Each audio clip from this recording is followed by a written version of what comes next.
and the Black Race and several other organizations. So if you'll please join me in welcoming Dr. Sellers to come to the podium.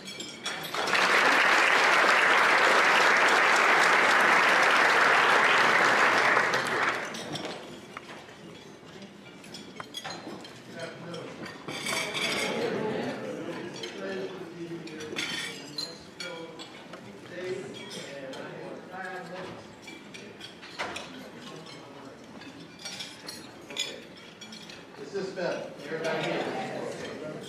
I was about to say that I have 5 minutes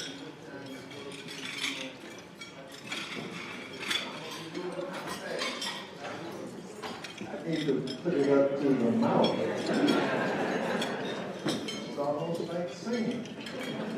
But anyhow, I wanted to get started quickly, and I need to go through some things. And for many of those people who are here for seniors or the way to become seniors, it might be walking down memory lane. So I want you to be able to see and feel some of my own evolution and development. I have a quote that I used to say, it has to do with, I guess, my philosophy about what we need to do as follows. I shall pass through this world for points. Any good, therefore, that I can do, or any kindness that I can do, let me do it now. Let me not defer or neglect it, for I shall not pass this world again.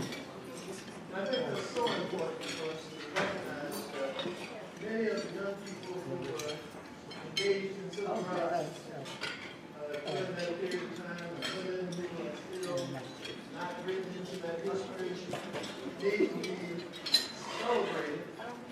And in my way today, I stand on the shoulders of many of those who participated in that movement. And I want to say to the young people is that find out who these individuals are. Let them share their stories, share their stories with you. When I first entered the movement, I was young, idealistic, determined. Looking back on it now, people see the courage, unguided purpose in the face of real truth. That is probably true, but for me and so many of the young people who joined the movement, put our lives on the line, traded in our personal wants for a chance to affect change. What we saw was a gap, a big chasm between what was and what should be, a huge divide in what America promised and owed us and what was actually given. I'm from the generation of those that saw our kid Emmett Till go down to Mississippi, a happy teenager, and come back home to Chicago, of course. I think we have the Emmett Till. You see the Emmett Till before, you see the Emmett Till after. Emmett Till was beaten and bludgeoned from having been put in a river so that he, like hundreds of other black men, might never be seen again. Those who killed him, like hundreds of other black men, might never be seen again. Those who killed him for not following customs, for daring to be an outsider, for being naive and an easy target. They had the same way of thinking that had allowed hundreds of black men to be murdered in Mississippi. Only the Lord in heaven knows how many black males were in watery graves across Mississippi. I'm from the generation that saw our parents and grandparents unable to exercise their rights to vote, a right guaranteed to them by the 15th Amendment passed in the late 1860s. That let men like F.A. Clinton and Robert Brown Elliott serve in the state houses, and Robert Smalls could go to Congress, but was dismantled by the 1890 to the point where the simple act of registering the vote could get you killed. That even the preparation for a literacy test could mean threats, violence, retribution. Loan foreclosure, jobs lost, folk refusing to sell your grocery. I'm from a generation of separate but equal, the ruling in 1869 that said Homer Plessy could be denied a seat on the train because he was black, though very fair-skinned, has morphed into a network of laws and no, you can't do that either restrictions, where black schools didn't always had what white schools had. Maybe there was no science lab, gymnasium. Maybe there was no buses allotted to take the black students to school, even though black tax dollars had purchased buses that white students could enjoy. Maybe the pool was closed to us. Maybe the library, the beach, the hotels, the hospitals, the neighborhoods, the better paying jobs, the lunch counters. I'm from a generation that watched as an early guard of freedom fighters boycotted to access public busing.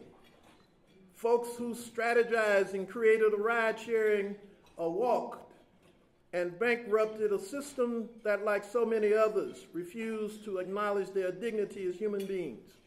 I'm from a generation that could look left or right or directly in front of us and see the notes from America telling us to keep out and Negroes need not apply. For a place at the seat of the table in the Herald democracy, I'm from a generation that decided we could no longer sit by and not demand this lie be addressed and redressed. We could not be silent in an echo chamber of discrimination. We could not wait for change to come, for someone to come and save us, for the system to change its mind or shift its course in order to protect and promote itself.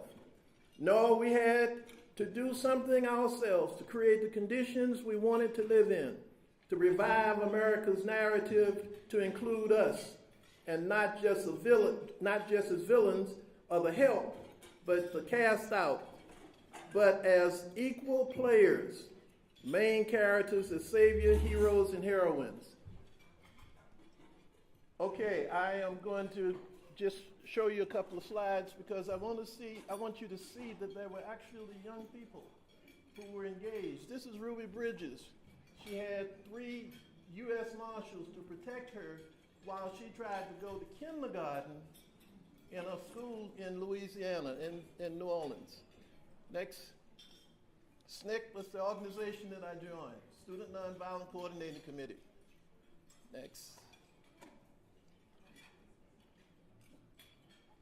I wanted you to see the buses that were burned during the freedom rides across the South. Many of these young people were arrested, and we'll go down and see the bus after it's completely burned. And you might remember some people on this list. These are some of the ones that were arrested. John Lewis down here on the bottom. Jim Lawson.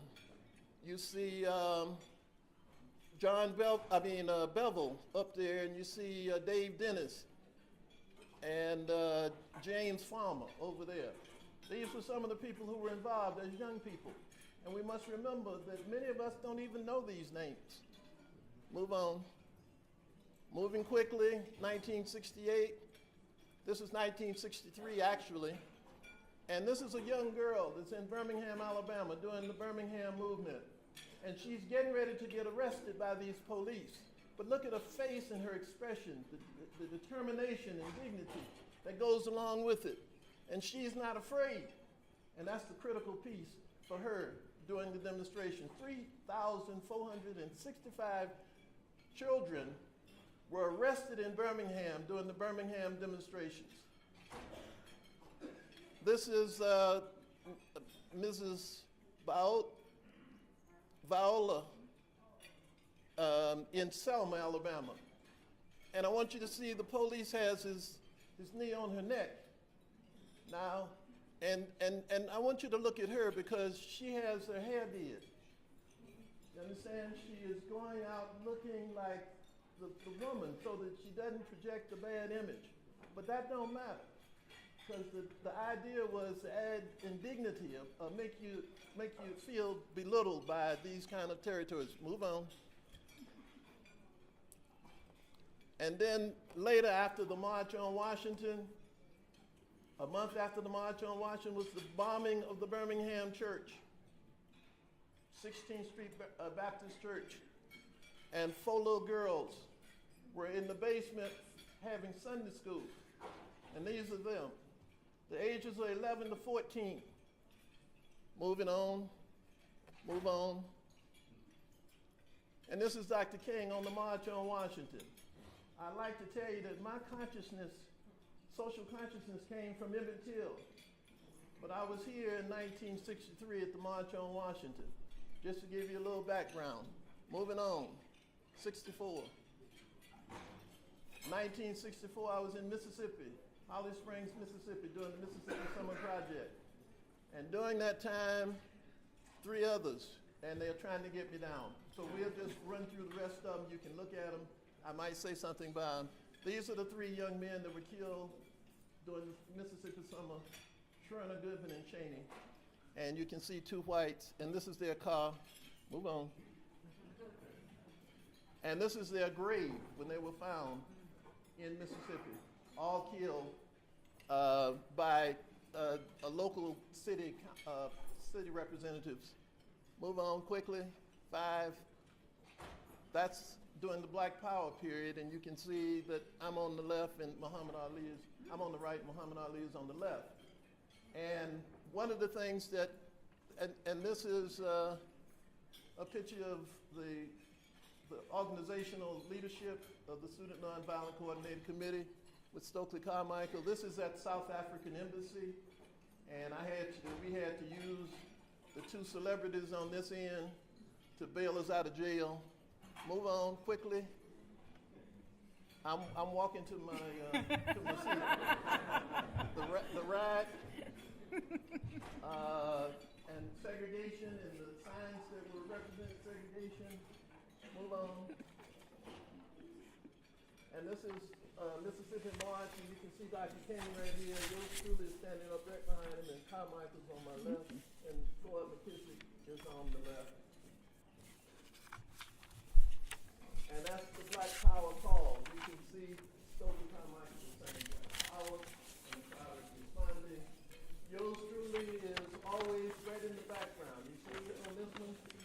Can you recognize me? I'm cute here now. Right? Okay. All right. Bring it on. Come on.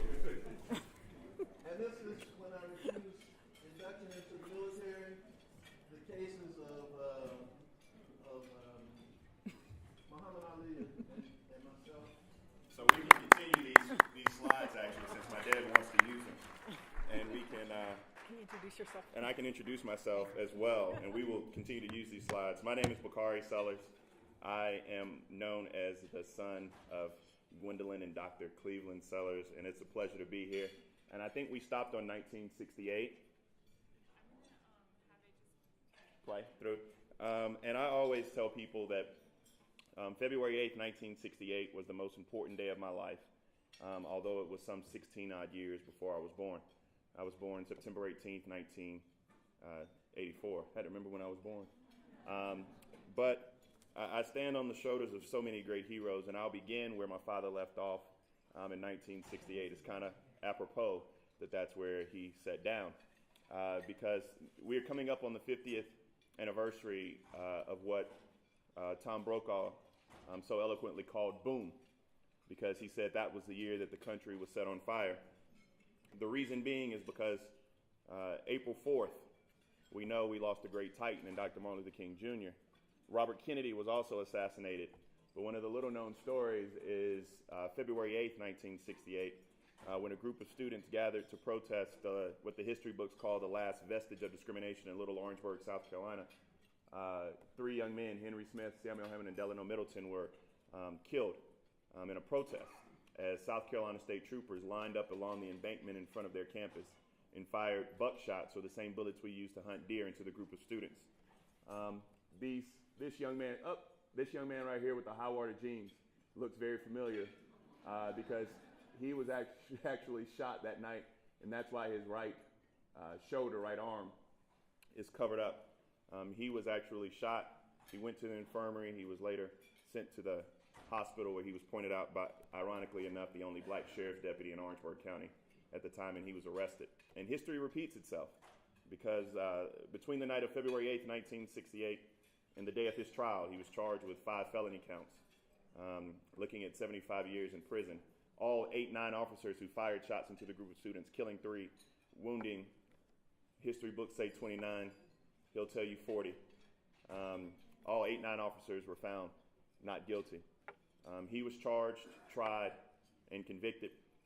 They backdated his indictment from February 8th to February 6th and charged him with rioting. And my father sits in front of you, being the first and only one-man riot in the history of this country.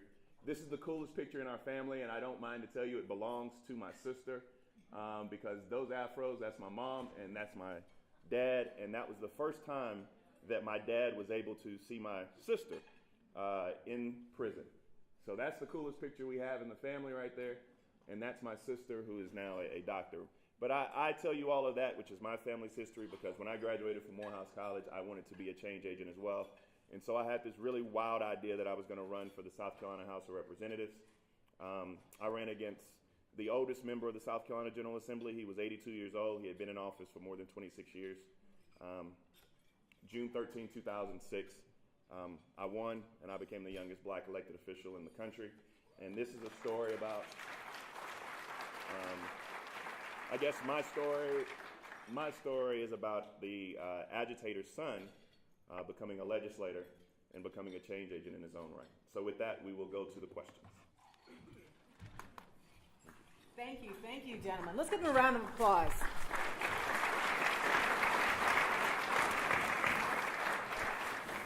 So I'd like to start with you, Dr. Sellers, if you wouldn't mind.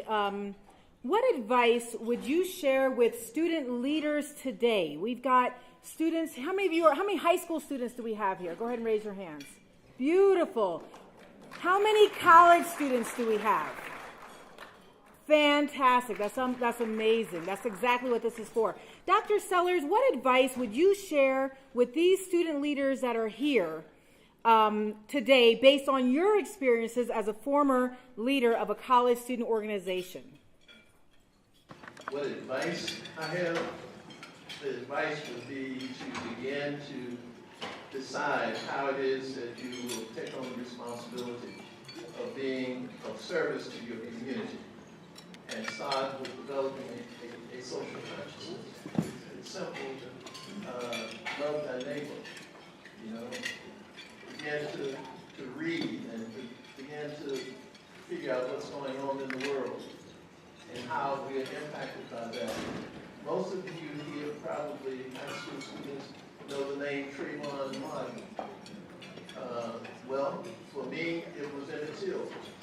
And I crystallized my commitment and my dedication to community and to service when I saw on the cover of Jet magazine that picture of Emmett Till. And I said that I had to change something that allowed a 14-year-old kid who allegedly whistled or probably said, "Bye, baby," to be murdered by the wife and the brother of that young man, and go to trial and be found not guilty, perpetuators of that crime. And so for you, you have to find a cause. You have to find some way that you can actually provide as much support and help on trying to make America become what America is supposed to be.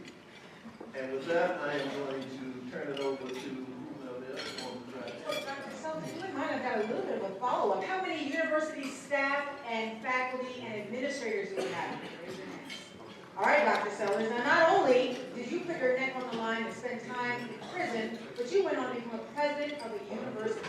What advice do you have for these leaders and these administrators here? We built this place for students. What do you want to tell them to help encourage those students? The thing that I would tell you is, don't fall into the trap of the stereotype.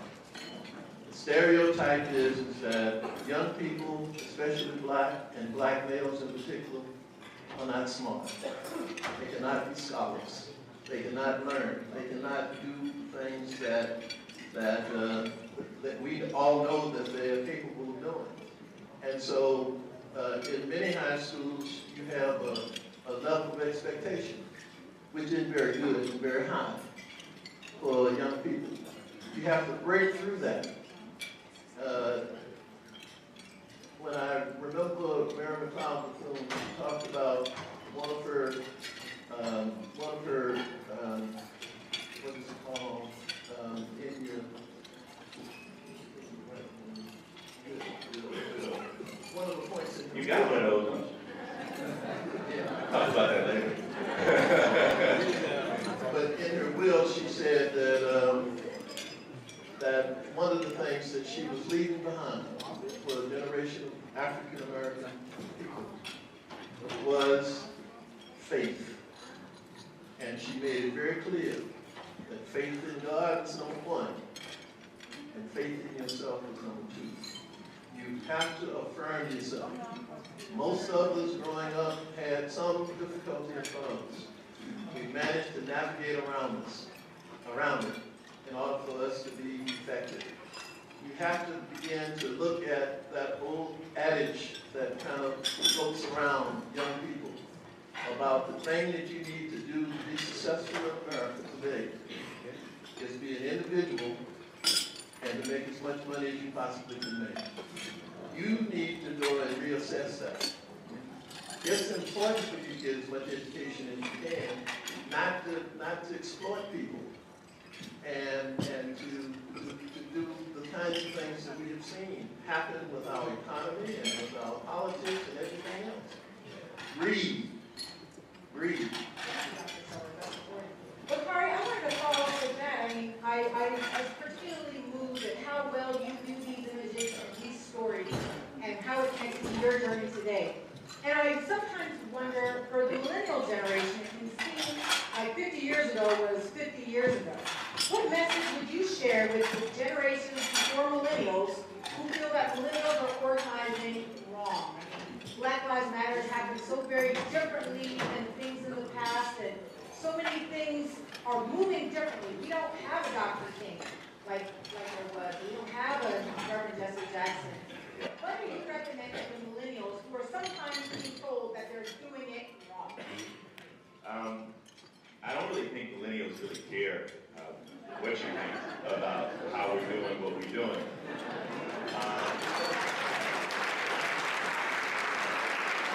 And the most amazing part about that is it parallels the civil rights movement so much, because you had SNCC, you had young people who were out there. Yes, they had an elevator, and yes, they had a family payment, but they made their own mistakes. But they were protesting just out of the purity of their own heart, displaying their own courage. And so I don't really think we care. Now, there is one misconception that I must clarify. And this was with all due respect to Dr. King and Malcolm X and Rosa Parks. But oftentimes we teach the lessons of those three. But forget that the evolution and the reason that you got the Voting Rights Act and the reason that you got the Civil Rights Act was because of everyday grassroots people who were marching and protesting in the streets.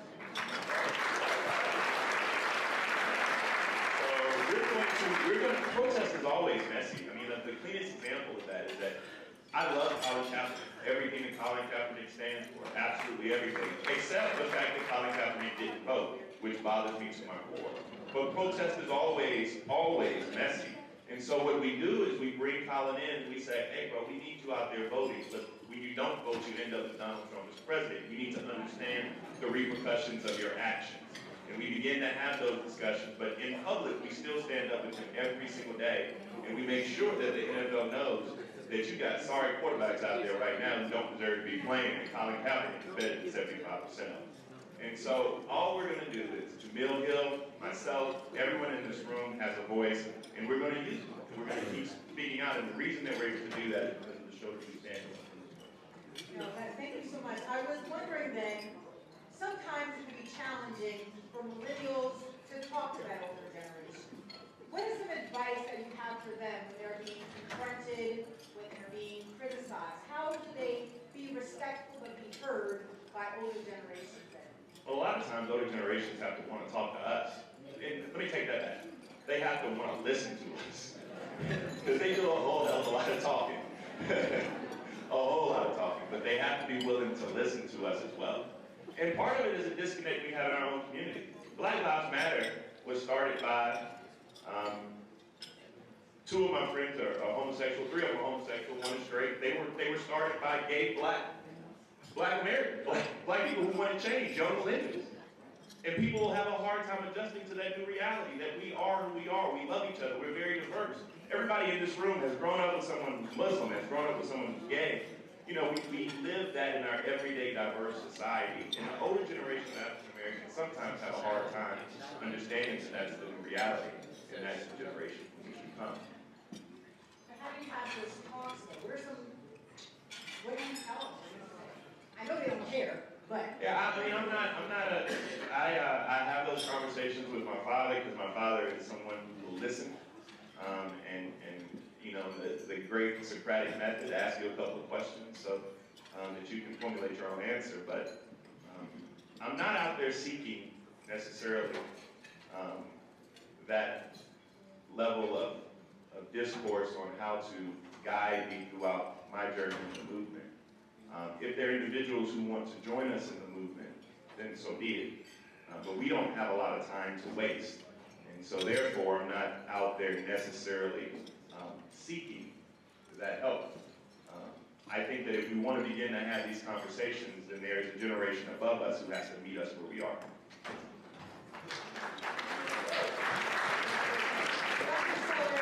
Dr. Sellers, I'm constantly impressed at this relationship you have with your son in terms of encouraging and developing him to get to the space, right? He didn't just come, I knew he was a Morehouse man, but something had to get him through the door, right?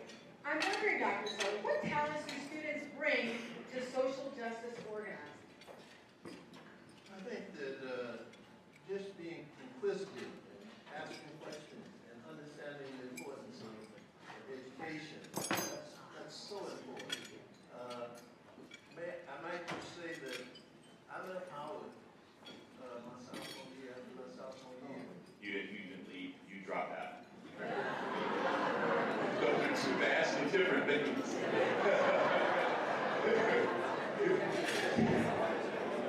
See how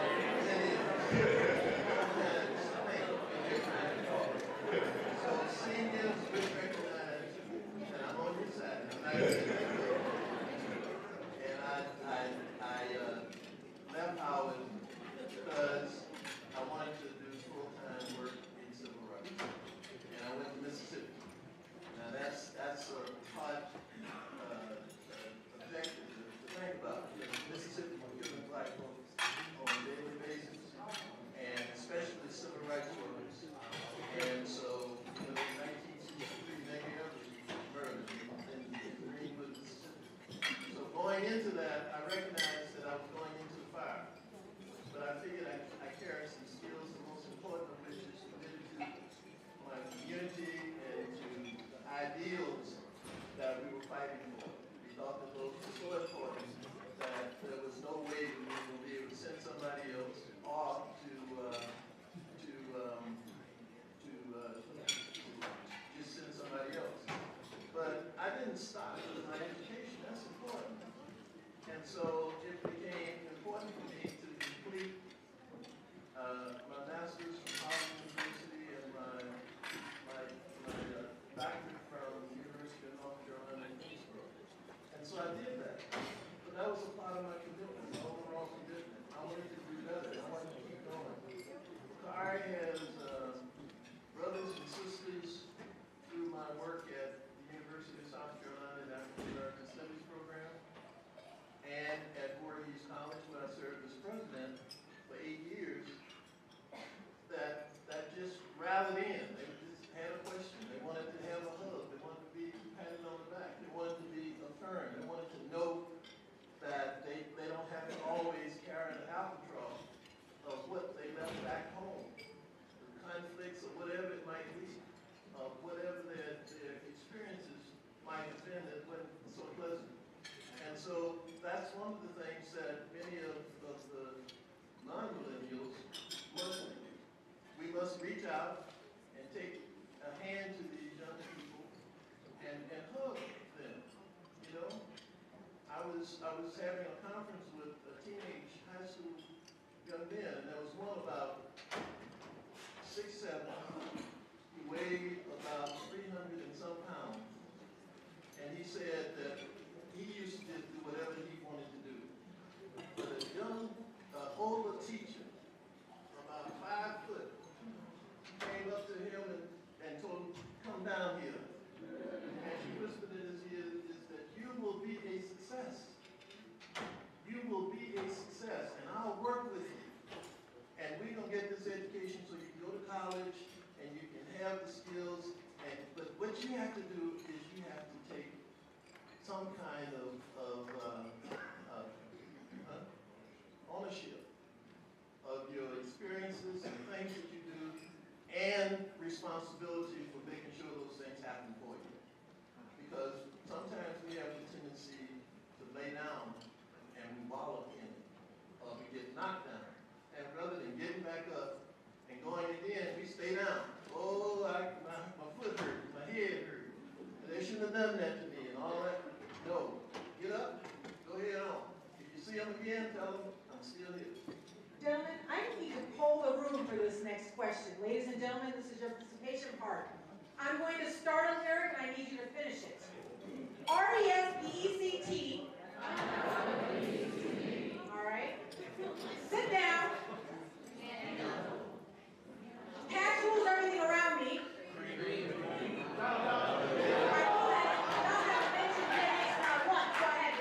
Make sure y'all represent Gen X. But gentlemen, I bring that up because not everybody knew each of those songs. I didn't, my mom and daddy raised me right. But I'm just saying, what are some intergenerational strategies we can use to continue to build both positive and active collaboration to move our community forward? Well, I think that,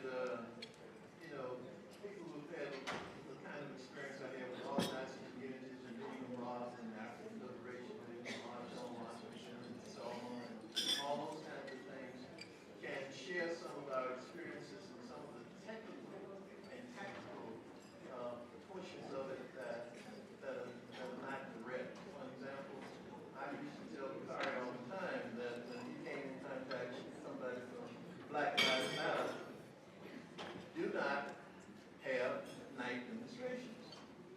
That's a great piece of advice, by the way, because people do under the cover of darkness what they wouldn't otherwise do. And if you think that police might shoot you in the daylight, think what happens when you go in the darkness. And that was one of the things that I couldn't understand about Ferguson. I'm not trying to tell you how to develop your tactics and strategies, but if we've already been there, done that, don't go back again. Don't go back again. And we can learn from the past. We can learn from the past. But Kari, what are your thoughts?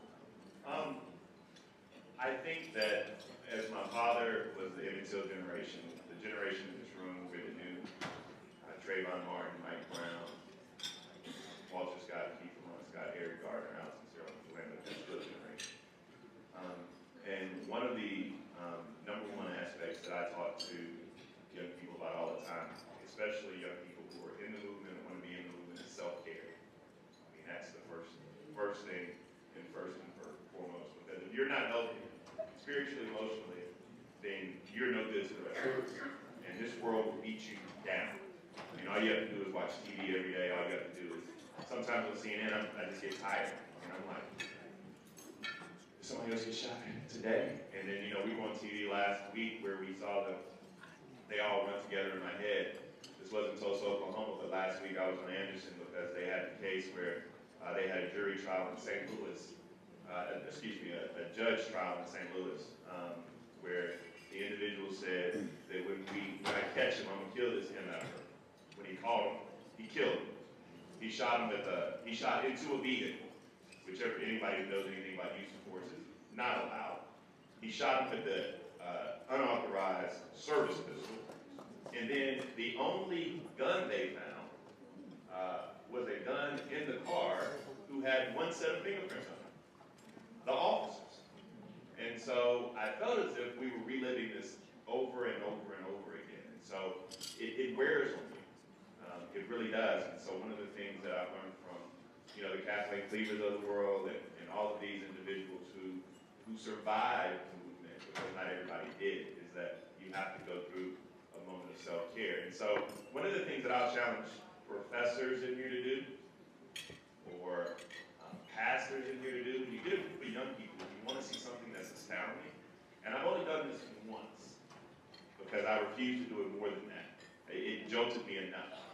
Have everybody in the room close their eyes, and then ask the question, who has tried to kill themselves? Young people, and watch people's hands go. Change your perspective. Thank you so much. All right, that's very strong. Gentlemen, how would you define the Black millennial legacy? Dr. Sellers, I love how you mentioned Mary McLeod Bethune, founder of the Bethune College, and her legacy, not just that she left a will of resources, but a will of beliefs and values. What is the legacy, gentlemen, that you see of the Black millennial generation?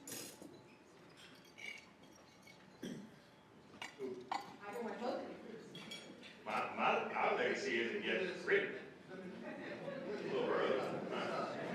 Tomorrow's not promised, Bakar, you never know. Yeah, Each generation has a responsibility for determining the footprint that they will leave in history and have the opportunity to create that legacy themselves. So the millenniums, the legacy is not in place.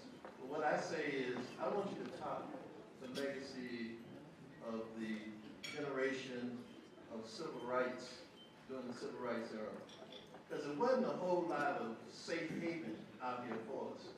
You know, you look at sometimes Mississippi Burning and you see how the FBI comes in and they save you. They were the ones that were pouring gas on you. And so you didn't recognize that kind of thing. But those things did not deter us at all. I remember being in Holly Springs, Mississippi. I was new in Mississippi, new in Holly Springs, and I had to go to the police station the sheriff's office and shake the hand of the sheriff, because you know you have black folk outside who were sitting on the benches and all. They were trying to hear what was going on in the courthouse, like you're supposed to set by the door. That was listening to everything that's going on. And so my task was to go in and let the sheriff know that I was going to be in that town. And so I said, Mr. Sheriff, whatever his name was, I'm coming here because we have decided to have Holly Springs, Mississippi as the place that we're going to be working out of. And we're going to be working on voter registration and organizing community and all those kinds of things. And I just want you to know that I'm going to be in here and that's what I'm going to be doing. And before I could, finish my statement, I stuck my hand out. And he grabbed it out of instinct, just instinct.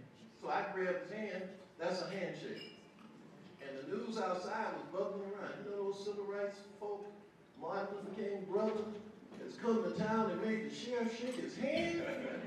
Boy, there must be some bad people there. So sometimes that works for you. But I'm just saying that you have to deal with the issue of fear and overcoming them.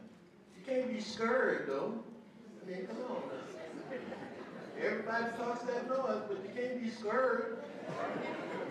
That's a good point, because one of the things that we realize, and one of the things that we have to realize, and I say this with, if you go and you sit in a room full of older people of color today, I'm talking 55 and above, right now, and you're in a room with 10 of them, then all 10 of them are going to tell you what they did in the civil rights movement. Honestly, only about half of one was actually there. Okay, you just need to know that. And many of them were the same people whose parents wouldn't let them out the house when Dr. King came to. Okay? And so the reason I tell my friends that is because the coolest thing to be right now is a social activist and be woke, right? And it's okay to be woke by yourself. And a lot of times you're going to be out there on the front lines of the movement, and you're going to be right by yourself. But don't worry, when history's written, all of us are going to say they were there with you. Wonderful. All right, gentlemen, I'm actually thinking that now now is a great time for us to turn the questions over to the ladies and gentlemen of the audience. So, Brandy Stone is here. Y'all don't make this woman walk all over the world. Yeah, please Y'all don't make help this her Brandy. out. If you, she has the mic and is open to, and will take questions. Please, questions, and not your journey with Dr. King, or how you got a blog and a hashtag for us to quote you. Let's hear some questions for our speakers, Brandy. Thank you, and actually that we're going to have we want millennials to come up first to ask questions, but come on, you're a millennial. So if you can actually just meet me over here, probably I'm not going to walk.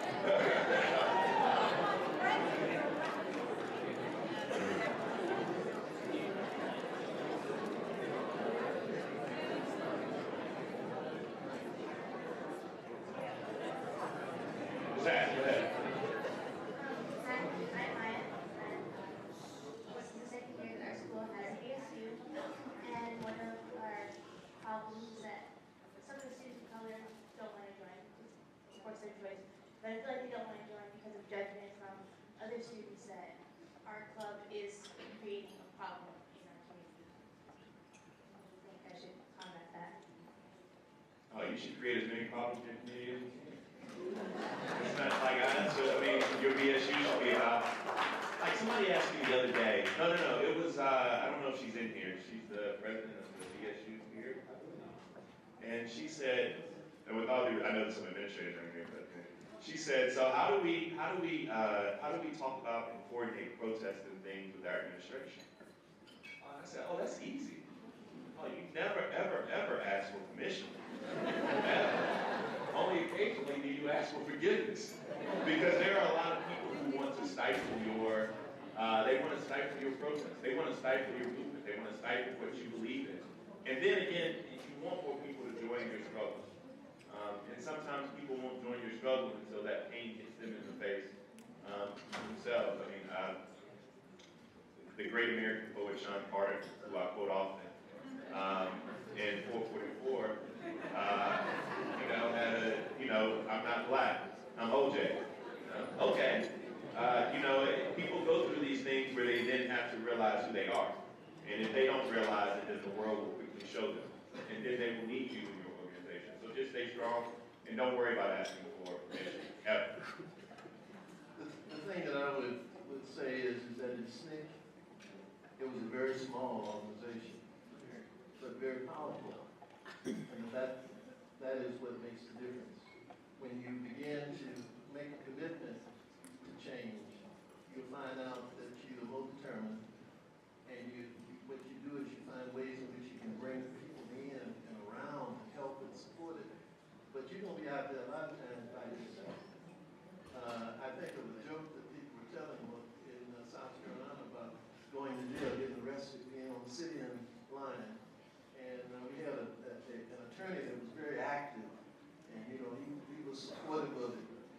And the folk got arrested, and they were sitting in jail, and they were talking about how the attorney was out getting the bail money.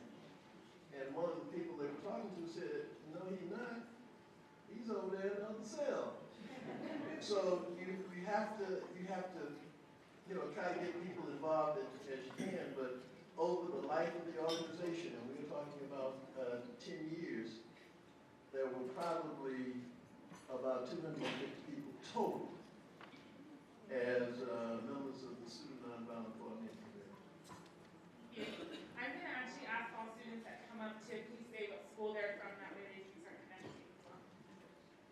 Hi, my name is Brandy Augustine. I'm here from Arizona State University representing the Black African Coalition. My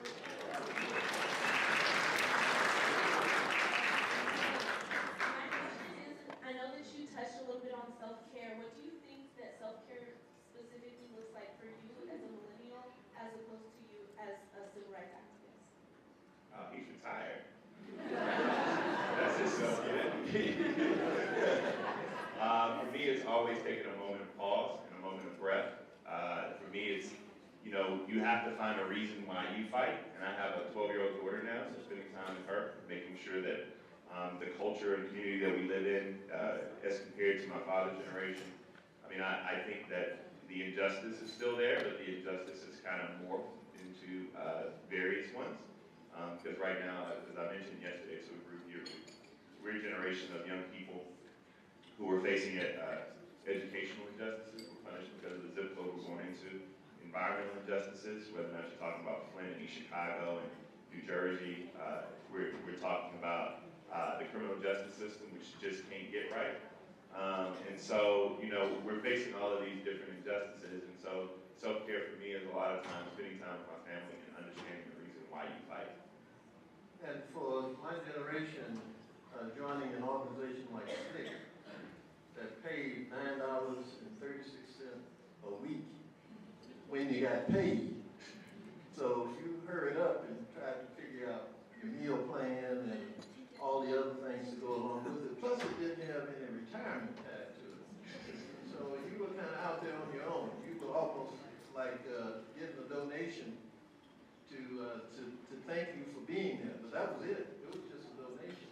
And so we began to understand the importance. And all of that is a part of civil rights. I mean, health and opening up and getting more young people involved in medical school and in nursing and practice, health, wellness kind of issues and practices were part of what we saw. And before you move, I need you to do me a favor. I need you to draft a letter to Senator John McCain on behalf of your organization, because he won't be expecting a letter from a group of black kids at Arizona State and tell him thank you for killing Cassidy Graham for me. Okay? Thank you.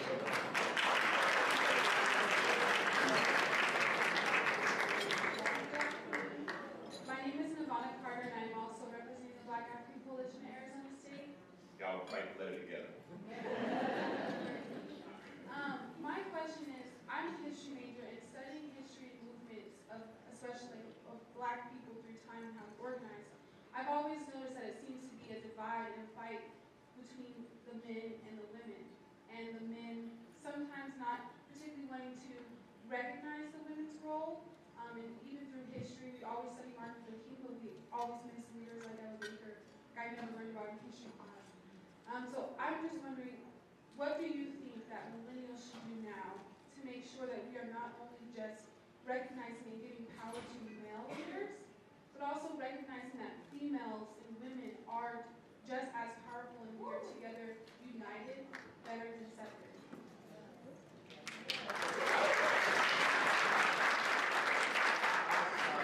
That one because civil rights movements had that kind of issue and problems. But for SNCC, you know, Ella Baker was the spiritual leader of the organization. I mean, she was. She told us, no, that meant no, whatever it was, we had on our mind. And so, and we don't talk about Ella Baker like we need to talk about Ella Baker. And that's a part of the climate that we live in America. Women are left out of the narratives a lot of times for civil rights. We had that struggle inside of SNCC because all the boys wanted to be chauvinists. Okay? But when you have a Ruby Dars Robinson, and when you have a Fannie Lou Hamer, and you have an Ella Baker, it's hard. You can't make the argument against Ruby Dars, no, you can't make the argument against Fannie Lou Hamer and Ella Baker. I mean, there is no intellectual argument that's positive that you can make about being chauvinist.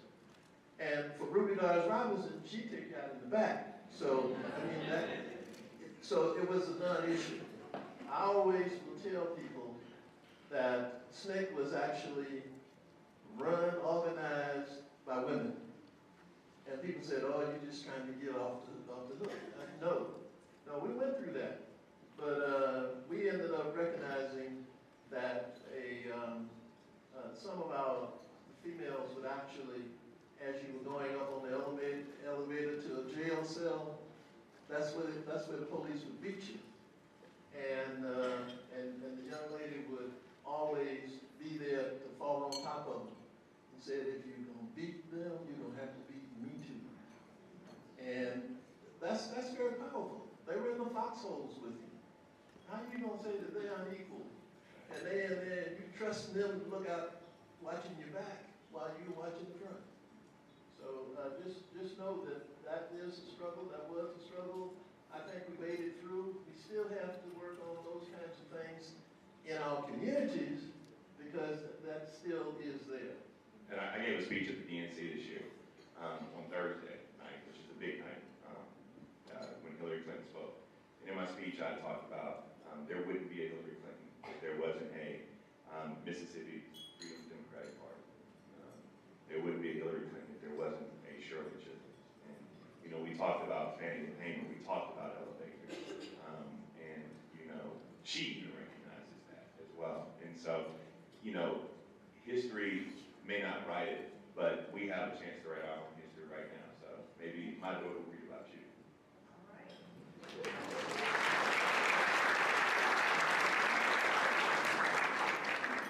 I just want to let you know we have about 20 minutes, so we just want to hope that we can get through these ones, and then after we have a few messages.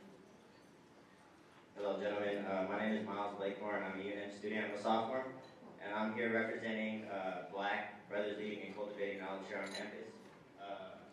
My question for you was, for both of you, was during Dr. Sellers' time, you had musical artists such as Nina Simone, James Brown, Marvin Gaye, glorifying Black excellence and Black pride, and I just wanted to know your guys' opinion on how the musical artists of now are doing in glorifying Black excellence and Black pride. Well, you have named what we did about it. I want that Millennium. Explain what they know. But you named two of them. And there's an awesome James Brown story real quick. Like on April 4th, 68, Boston was about to burn down, but James Brown was supposed to be performing in Boston. And the only reason that the city of Boston did not burn down is because James Brown, after Dr. King died, came out and performed, did this public performance. So it's a crazy story. But you named two of them, right? And this is where I get the older generation, you know, like, what are y'all talking about? You named two of them. But they were still talking about Let's Get It On, and still talking about, you know, they still walked around in bell bottoms, they had afros, the shirts all unbuttoned, you know, they had the glass heels with goldfish in the bottom of it. I mean, like, so, I mean, everything that they want to say about our musical choices, I mean, like, you know, I Shot the Sheriff, you know, it is what it is. I mean, so we need to make sure that we're pushing our artists to have a consciousness, and everybody's not. But if you want to have a James Brown, then I'll say we have a Kendrick Lamar. You know, if you want to have, I mean, we can talk about the fact that everybody, like I said, everybody ain't going to be a revolutionary thinker. Everybody ain't going to be Nas. Everybody's not going to be Andre 3000. I mean, the list goes on and on and on. So, Period. no, Lauryn Hill, Erykah Badu, even though Lauryn Hill is late, everything. Lauryn Hill don't belong here. Wu-Tang.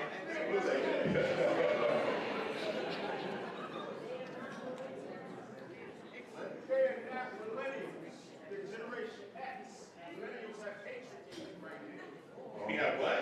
Hatred music. Hatred music? The music has a lot of hate. It doesn't have the same meaning. Have you heard of Kendrick Lamar? Yes. We're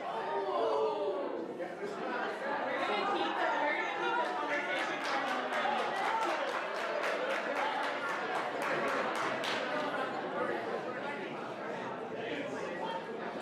Okay. How you doing, gentlemen? My name is Mobilizing. From Mexico State University, administration, and an alarming statistic that happened in my selection. There was a 14% voter turnout on my campus. And as far as my question to you is, how can we increase voter registration as well as voting practices for the younger generation? Go ahead. Let me tell you a quick thing, a quick solution to that problem. Now that my dad talked. One of the things that you all need to do is y'all have a lot of student organizations on this campus. You all need to get with all your state legislators and your city officials. And do y'all have a precinct on your campus? You do have a precinct? And y'all still don't go vote? No, like I said, we just have a 14% voter turnout. But do you have a precinct on the campus? Y'all ain't got no excuse. All right, well, let me answer the question. Yeah. The question is old-fashioned hard work. Yeah. That's what it is. I mean, if you're talking about focus for African American students and minority students on this campus, certainly you have to have that as number one priority. That they can do, they can actually do, and see that somewhere else. HBCUs all have some kind of voter registration project And they look for those numbers to go up exponentially every year. But it's the old-fashioned way, meeting, exchanging information, letting them know why it is important to vote. When we went into Miles County, Alabama, to organize what has become known as the Black Panther Party, we had little note papers that talked about why vote, the importance of the vote, what's the precinct, and all that, so that you would inform the person so they wouldn't have any excuse not to do the right kind of thing. It's difficult for me to, like Ricard, for somebody to come up and say, man, I'm ready, and I just don't get a chance to do anything. And you ask them whether or not you're ready to vote. No. Chances are, what you want to do is what you're doing. That is just bump your gums. Good afternoon. My name is Tara Haynes. I'm here representing Volcano Vista High School and BSU. So my question is, my parents, they don't really want me putting myself out there as like, I'm black and I'm proud because of my school's environment. So how do you suggest that I tell them that I respect what they're saying and I see what they're saying, but me like being proud of myself is a way to have a conversation without actually having the conversation? A couple weeks ago at my school, there was this racist meme that was posted, and all this stuff happened. The day after, I wanted to wear my Black Lives Matter shirt to school, and my parents didn't want me to because they didn't want me drawing attention to myself and kind of putting myself out there. But for me, the way I wear my t-shirts is to have awareness and openness about it without actually having to discuss it. I had that problem, and many of the people in SNCC had that problem, because what we had to tell our parents was that we were leaving school to go to Mississippi. And they were frightened. It wasn't just a question of not being appropriate. They were just frightened, scared. My parents were scared from the time I started out in the movement until they died. That's to be honest with you. So there are some things that you can't tell your parents. And you just have to go ahead.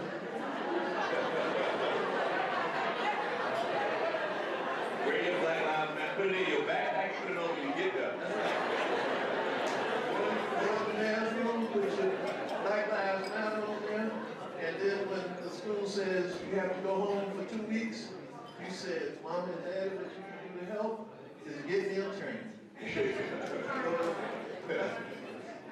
How's it going, gentlemen? My name is Timothy Mallock, and I'm a UNM student here. I'm representing BSU and Black, as well as Miles. And my question was, while this university is a microcosm of the society we live in, the ultimate goal is to reach out to further into the community.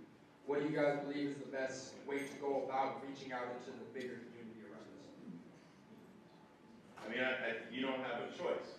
I think that we're in a community where we have to focus on coalition building, where we have to reach out. I mean, the only way to root out, to be honest with you, the only way to root out white supremacy is to actually have young white people talking about giving up and abandoning that privilege. And so you have to be willing to, I see you in here. You have to be willing to, engage. And that means that you have to be, I believe that a part of the problem we have in this country is that it's fear. And the fear that I'm talking about is that we all retreat to our individual silos and we only have conversations in echo chambers, right? And so I need to begin to have conversations in neighborhoods that look a lot more like Mike Pence's and a lot less like mine. And you have to be willing to do the same. Good afternoon. My name is Naisha Gonzalez, and I'm from the University of New Mexico, president of the NAACP on campus. And I was wondering, what do you feel is the most valuable lesson we as millennials can learn from your generation, and how can we incorporate that in a modern way into our generation? Well, I am trying to assist with that, motivating students to go and do kind of reading of history. There's a movie called Scarred Justice that unpacks what happened in Orangeburg. And for those of you who don't know, Orangeburg came about 2 years before Kent State. Everybody in this room probably know that there was a Kent State in which National Guardsmen went onto the campus of Kent State as they were protesting against the war in Vietnam and opened fire. And they killed 5 students there. But nobody knows that there were 4 students killed at the South Carolina State College on their campus at night, 10:30 at night, by South Carolina State troopers. And 40 some other students were injured. So you need to find ways in which you can actually maybe start a reading group or reading club of some type and go back through all of that with young people. Most of us haven't had an opportunity to get very much African American history in the curriculum, in the schools that we come from. That's just the reality of it. There's a long and rich history out there that you need to get. You need to know who Fannie Lou Hamer is. You need to know who Ella Baker is. Those things are very important in terms of shaping your future. You need to know about young people. And I'll tell you a joke, and then I'll be finished with you. And that is, Dick Gregory was in jail in Birmingham with the students, the high school students, and he ran into this little boy. You're tall. And he asked the little boy, said, well, how old are you? And the little boy said, Thee. He said, Thee. And Big Gregory said, 3. He said, what you doing in jail? And the little boy said, Theodore. That's why I'm here. And each one of you will recognize when you are in a position to make a difference. And when your time comes, you need to step up. That's a part of the game plan. You have to step up and step out when your number is called.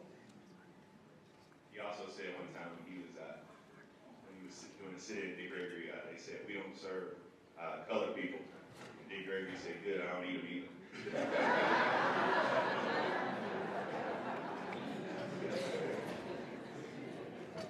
Good afternoon. So my name is Islam Mustafa, and I come from the University of Colorado, Denver. And so over my university is actually one of the most diverse universities in Colorado. But I mean, the reality of that is I walk around campus, I go to class, I am the only African American male in there. My question to you is, what can I do to get more African American males at my university? Oh, that's on you. It's called reaching back. It's called, that's not on anybody else but you. And that means you need to go back to your high school, you need to go back to your community, you need to go back to your whatever church or whatever, wherever you go, and then you need to go out. After you go back home and you kind of toil in those venues, you need to go out and you need to find other communities and you need to say, hey, because people of color, we never really look for a hand out. We only are looking for a hand up. And if you just go out and you're able to see, the best thing I tell people always ask me what I want to be when I grow up, and I'm just like an example. And there's a cool guy, coolest person ever. His name is Jacob Philadelphia. And when Jacob was 4 years old, he put on some slacks and a white press t-shirt, right? And he walked into the Oval Office. And he had an opportunity to ask the president of the free world, at 4 years old, one question. And Jacob Philadelphia looked at Barack Hussein Obama and asked him, does your hair feel like mine? It was the most powerful picture in the White House. And Barack Obama leaned over, and Jacob reached up and touched his hair. And the reason that that's such a powerful picture is because you can't tell a kid that he can be a black doctor if they've never seen a black doctor. You can't tell a kid they can be a black lawyer if they've never seen one. You can't tell a kid that he can go to the University of Colorado, Denver, if they've never seen somebody look like them who goes to the University of Colorado, Denver. So the easiest way to answer your question is to be an example.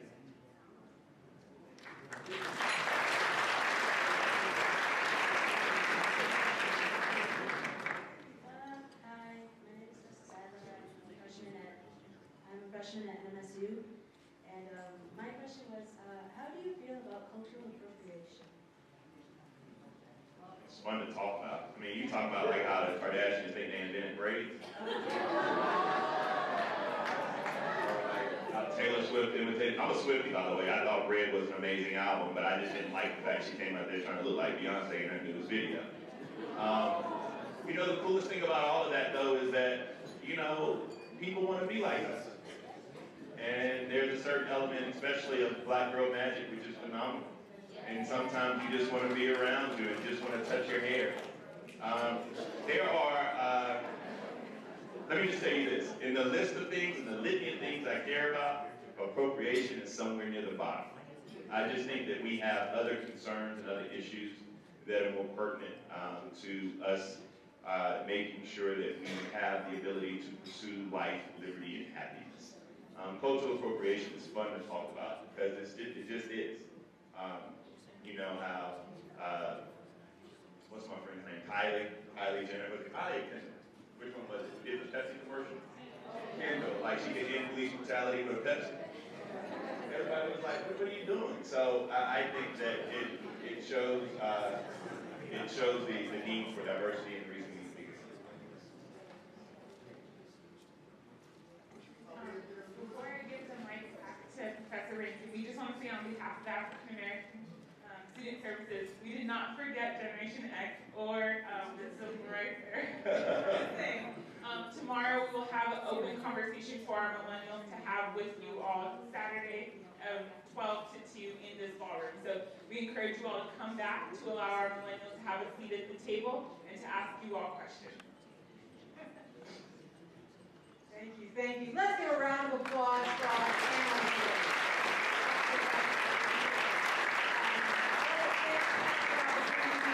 I just want to say on behalf of University Next Slide, thank you for having this wonderful keynote with us. There's a lot of great programming. I am now going to ask if all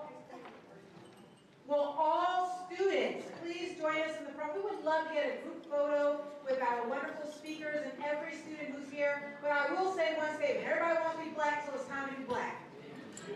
We're not going to forget that. So, we got a beautiful thing that we come from. Let's enjoy the rest of our afternoon. Let's get another round of applause, and all students, please join us.